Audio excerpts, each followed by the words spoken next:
I wanna see you right now, now, now. I wanna do it right now, now, now. Baby, see you right now, now, now. Come na na na na, bestie friendly wange. Oli wadala, bamuta spice dana manya owakabi wone good talent. You're good talent. Yechikutemu ali ku promotion sote muswa. It's okay dala. I'll talk about ebintu abavuka ibakozesa.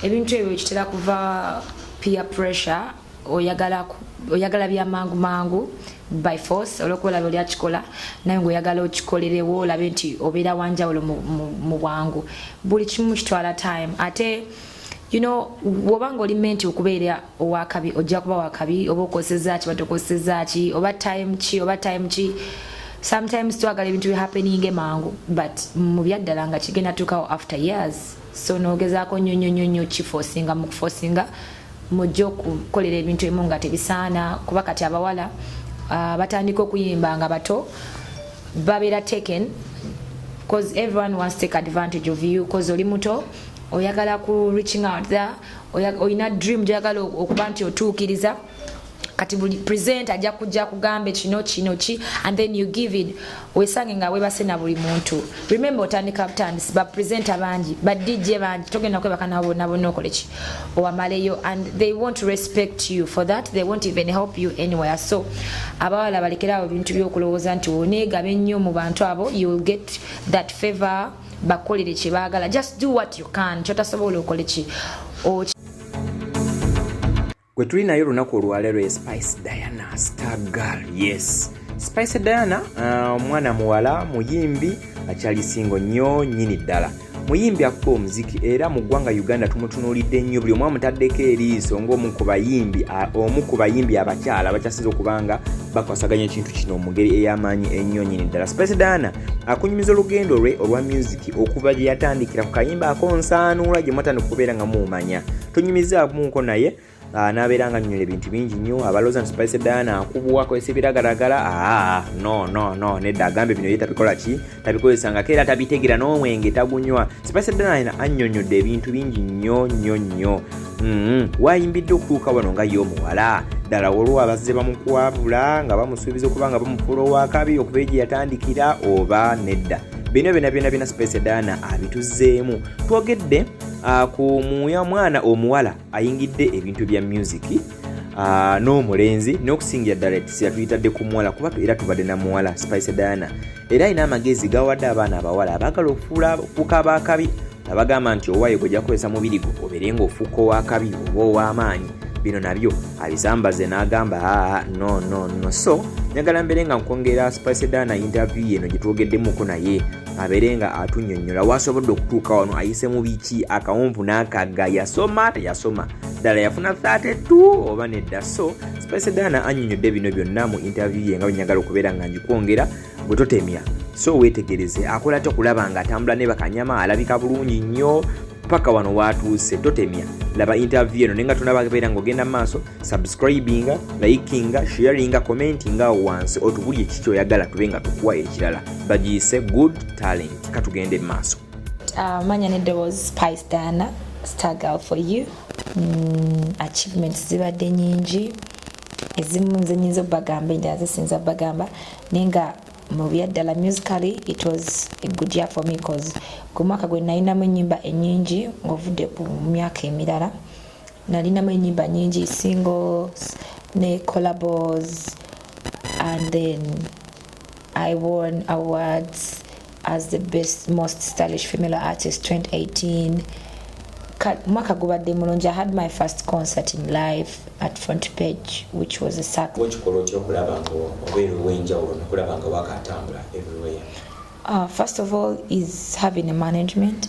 I have a management buli muyimbi yeetaaga management abamu tebakifaako but you need people to help you out with your music on the ground mobilizing buli kimu kiba kyetaagisiza monitoring how music plays on TVs and radio stations buli omu yeetaaga management. I have a good management that is manager Roger Musos management and then nange ng'omuntu nteekamu amaanyi okulaba nga wensobola nteekamu nkola kyenteekedde okola like on all my social media platforms. I make sure I update and let my fans know what's going on in my music and then my life, what's next.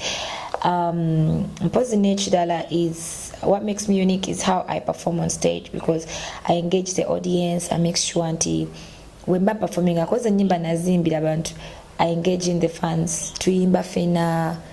Then there is that love and the bond that you create mu bawagizi bo nekibiranga kiyamba. To me it has made me so unique, and I use my heart teeka mutima gwange nnyo when I'm performing. Stage nkitwalanga kintu kikulu nnyo, nteekamu passion, the energy, the vibe. Nemba nina ebinyiza, I make sure when I go on stage I put them aside and then I put up a very good performance for my fans, of course, and I make sure everyone has to talk about Spice Diana as a good performer. Waliwo enzimu kunyimba ezikolebwa akayimba ne King Saha. Waliwo ekyenjawulo ekyo wakati kogwe ne King Saha. Just friends. We are friends. We are friends, good friends for some time. Because Nalaba Saha from my first song, and we've been friends. And he's a good friend to manager Roger Cottage Chatugata, because now we have like a family. So having a song together is something like minor kubanga tubaddenga bamukwano even before the song, and we asked to Munange siri mu byonna byabufuzi era saagala nnyo obufuzi bwawule music waffe, kuba music tasoosola oba oli waaki oba oli waaki. Nsaba bane Uganda bambi temuyingiza byabufuzi mu music, kigenda kuta vibe yaffe ennungi. Music kintu ekitugatta, ekituwa essanyu ffenna, oba oli waaki oba oli waaki. So obululu oba parties tezawula tezitwawulira na music waffe. Nganze omuntu nze siri munnabyabufuzi era siri nnyo faani wa bintu ebyo, because you've never seen me nti no sirondanga nako obulamu bwange bwonna. I'm sorry to say naye simanyi bwe balonda sirondangako. You know I'm above that. Nayitawo dda ku myaka naye sirondanga nako. So siri nnyo muntu wa byabufuzi, naye nze parties zonna kati abantu engeri bakyawulamu bonna mikwano gyange, you know. So sinza nnyo nakulaga mbungweno bangweri, because I need all of them. Bonna mbeetaaga. At one time nyinza okwetaaga omuntu omu tomanya nsi gyegenda tutwala mu maaso awo, ate nange kyemanyi ng'omuyimbi banneetaaga. So siri nnyo mu bintu because one time naliko okubukedde ne ba fantasy oyina kanko bakolerako edda mukayimba bakayitani akasooka awusaanula okitegeera nti nkolongo okube mabega naye okikoze otyo okulaba like nga obaddewo Spice tafunye buluto ayinza oba talina bulwadde nga talinobeera up to now nobeera muli buto nga tasobola okwegomba advice kiyo oyinza okubawa wabe ndo abaana bamwe bategere ntu jenu waffe especially abadde olusa ni Uganda abali mayumba omangwa like baita agokumanya bwo okikoze otya up to now ina manager musajja manager bawo zibawo because okola omuntu gwokola naye okulaba like nga akutwala ngo omwana obukitegeera ate ngoizo banga simanyi bwo muyina ko Uganda obachi ne like no chiwanika up to now atenga okyagenda maso like okikoze otya. Well, it's okay Adala. I'll talk about ebintu abavuka bakozesa. Ebintu ebyo kitera kuva peer pressure, oyagala bya mangu by force olokola bali akikola naye ngoyagala okikolerewo olabe nti obeera wanjawulo mu bwangu. Buli kimu kitwala time. Ate you know wobanga oli menti okubeera owakabi ojja kuba wakabi oba okoseza ki batokoseza ki oba time ki sometimes twagala ebintu bi happening mangu, but mu byaddala nga kigenda tukawo after years. So nogezaako nnyo kiforcinga mu kuforcinga mujja okukolera ebintu emu nga tebisaana, kuba kati abawala batandika okuyimba nga bato babeera taken, because everyone wants to take advantage of you because oli muto oyagala ku reaching out there oyina dream gyagala okuba nti otuukiriza kati buli present ajja kujja kugambe kino ki and then you give it wesange nga webase na buli muntu. Remember otandika butandisi ba presenter bangi ba DJ bangi togenda kwebaka nabo nokoleki owamaleyo, and they won't respect you for that. They won't even help you anywhere. So abawala balekerawo bintu byokulowooza nti oneegabe nnyo mu bantu abo, you will get that favor bakolere kyebaagala. Just do what you can. Kyotasobola okoleki okireke okyesonyiwe, and you wait for the perfect time. And nekirala ekintu ekiyambako nnyo omuntu okuba nti you get to your dream is first of all discipline. Discipline is really important. Abantu abamu oba abayimbi abato tebabeera na empisa nnungi zikuyambako okukola enkolagana ennungi n'abantu abasobola okuyamba. And then you have to respect buli muntu yenna, because you don't know omuntu ayinza okuyamba in life. By the way, oyinza okuba muntu gw'ozala wayagenda okubaako wakutuusa. So you have to respect people. Ebintu byokozesa ebiragalagala nze nganze I don't use anything. Sikozesa njaga, I don't smoke anything. Sinywa wadde shisha, sitamirangako all my life. I use my natural hype because I have the passion. Ate nkyetekamu ng'ovudde kuba nti I love music, and what I do is ntekamu amaanyi nkozesa omutima gwange n'obulamu bwange bwonna, meaning when I step on stage nja kuba nfocusinze ku stage, setaaga kukozesa biragalagala, kyovola nti abasinga ba ending up bogedde ebintu bingi nnyo on stage. You do so many mistakes because you're not thinking right. So ebiragalagala bibi. Enkolagana yange and manager Roger, I've known manager Roger even before I started working with him.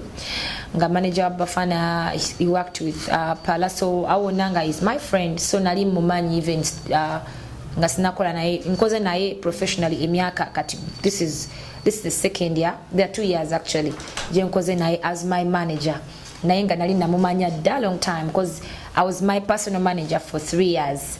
Kitegeezanga abantu bakubanga ku namba yange okumpa emirimu, so yo muku wa managers abampansigiranga emirimu, so I got to know him more and more. So twagenda okutandika okukola fenanga, we are friends, so anything nga kyanguwa okolagana n'omuntu gwobomanyi than abantu abatawanga na manager kola na muntu nga tomumanyi from the blue no meeting leero you start working, you're not friends, takulumirirwa, talabye hasoyo, tabadde mu bulamu bwongo hasolinga, and then you start working, then kitegeeza obuntu butono bugenda bawula. But I've seen Roger even before working with him, so he's my good friend.